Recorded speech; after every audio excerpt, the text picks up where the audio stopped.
মানে কত নিয়ম, মানে আমরা এত চ্যালেঞ্জের সম্মুখীন হয়েছি না আমাদের পাড়া ক্রিকেটে, এত চ্যালেঞ্জ, আমি গ্যারেন্টি দিয়ে বলছি ইন্টারন্যাশনাল ক্রিকেটারে এসে খেলে দেখাক, পারবে না, অসম্ভব ব্যাপার। আমরা যখন খেলছি সচিন টেন্ডুলকার তখন 6-এর পর 6 মারছে, পারবে আমাদের মাঠে? 6 মারলে আউট।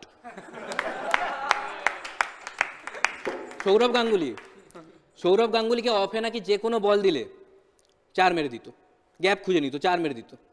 আমাদের মাঠে আসুক, অফেই বল দেবো, 4 মেরে দেখাক, অফে বাড়ি লাগলে 2, নিয়মই নেই 4 মেরে দেবে।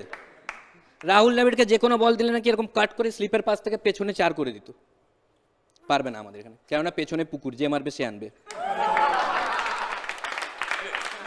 অসম্ভব, অনেক নিয়ম। সেহওয়াগ ফার্স্ট বলে 4-6 দিয়ে শুরু করতো, হবে না, ফার্স্ট বল ট্রায়াল বল, জানেই না, নিয়মই জানে না।